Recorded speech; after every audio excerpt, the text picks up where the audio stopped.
Oh, yes, yes, yes! I did it! Well, good evening to you too.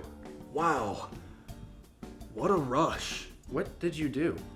I stole candy from a baby. Socks, why would you do that? Everyone was talking about how easy it was, and I had to check for myself. It was very easy. Very, very easy. Oh, yes, it was so easy. Yes, yes, yes. Any other expressions you're taking too literally these days? Well, I, wear my emotions on my sleeve. Well, at least you're consistent.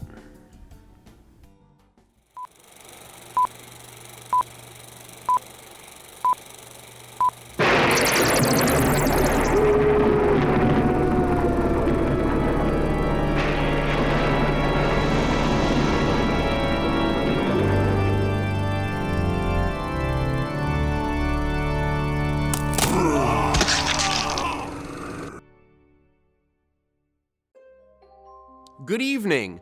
My name is Ben, but during the month of October, you can refer to me as Bengoolie. Joining me, as usual, is my good friend and co-host, Socks.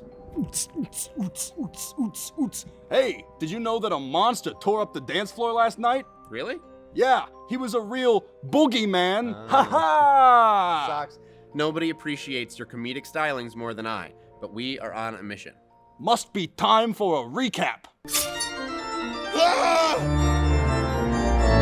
Blam! Welcome to Spooktober. Every night of October, we watch a different horror movie in celebration of all things Halloween. Last night, we had our very last Twitch watch party of Spooktober, but feel free to check us out at twitch.tv/SoFarSoGoodShow anyway to see VODs. Do we have VODs of our streams? I don't know. Go see for yourself. Last Friday, I went to the theater because I thought there was a new movie on our calendar. Turns out I watched French Dispatch instead. I still thought it was scary though, part of it was in black and white. Then I watched What We Do in the Shadows from the scary country of New Zealand. On the 23rd, we watched 1958's The Blob, which gave me flashbacks to that Frankenberry goop we dealt with earlier this month. Next, we watched the newish horror thriller Ready or Not, which reminded me way too much of my ex-girlfriend's family. On the 25th, we watched In Fabric, a movie about the second scariest dress, right behind this thing. Yeah, that's right. I'm bringing it back. You thought you saw the last of this bullshit in 2014, didn't you? Next up, we sat down to watch The Woman in Black, which is the worst Harry Potter movie I've seen by a long shot. The Thing was our movie on the 27th, which saw some of the coolest practical effects in horror history. Last night on a Twitch watch party, we watched Bubba Hotep, a movie I couldn't begin to explain to you. Old Elvis and Black JFK fight a Texas mummy in a nursing home. Actually, it's pretty easy to describe, so I take that back. Tonight we'll be once again heading to the theaters to watch Last Night in Soho from the man who brought you Baby Driver and Scott Pilgrim vs. the World. And that's it for me at the recap. Thank you so much for watching movies with us this month. We still got a few more movies like Last Night in Soho, Hocus Pocus, and the original Halloween movie on the namesake holiday. Follow me on Letterboxd at So Far So Good Show to read my in-depth reviews of those movies. And now, a word from our scary sponsor. Can I help you? Yeah, I was wondering if you could put a Blu-ray of Alien 3 on hold for me. Blu-ray? Yeah, but a DVD copy is fine if you guys don't carry the Blu-ray. What's a DVD? Are you joking? This is Blockbuster Video, isn't it? Blockbuster closed over 10 years ago. What? No, that can't be. I just rented a movie from you guys, like, last week. Yeah, it was October 22nd, 2009. Sir, it's 2021. You have to stream your movies now. Stream? What's a stream? Is this some kind of joke? Who is this? Hello? Hello?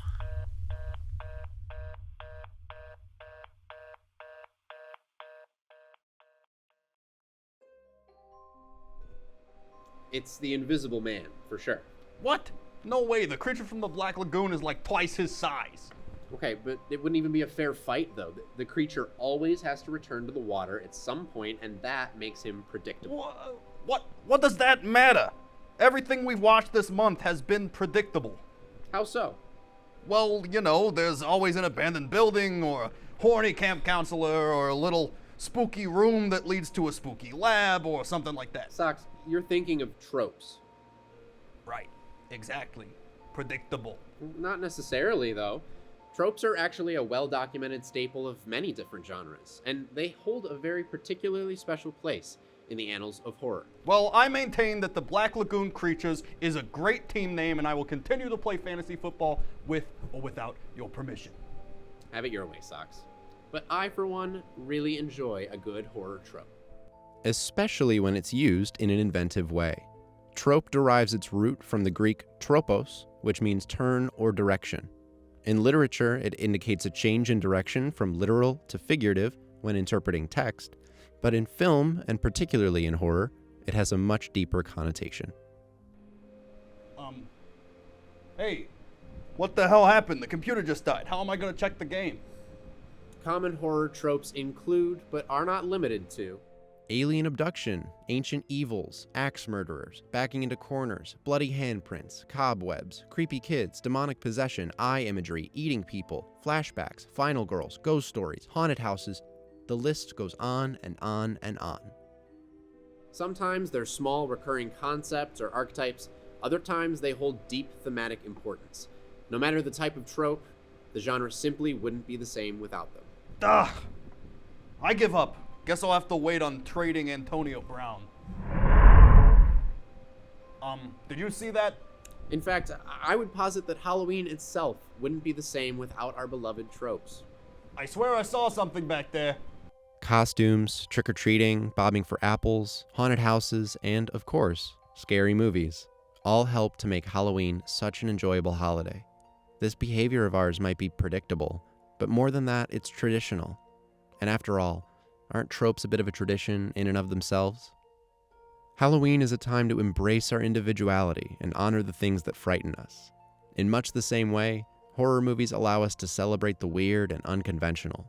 And horror tropes give character to a long tradition of ghosts, ghouls, vampires, werewolves, and zombies that have been entertaining us on the big screen for almost a century. Well, maybe there's something to it after all. But I'm not dropping this debate. Black Lagoonie would curb stomp Mr. Invisible's scrawny ass and I will die on that hill. Fine, you win, but luckily so do our viewers, who can still catch a few more incredible movies before the season is over. That's right, tonight we're watching Last Night in Soho in theaters, then we're watching Hocus Pocus and the original Halloween to wrap up the season. All of which feature terrifying tropes galore. Well, that's all from us here at Bengoolie. Thank you so much for watching, and have a good night. That's weird. Power's out. Did you get more ooze on you or something? Your hand is slimier than Rob Blagojevich. That's not me.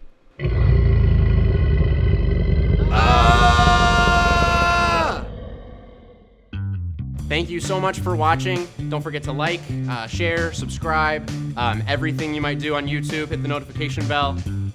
Socks? Check us out on twitch.tv/SoFarSoGoodShow for our Thursday night watch parties for the rest of Spooktober, and maybe follow us on social media and that kind of stuff so you can keep updated. Yeah. I guess we'll see you in the next one. Bye-bye.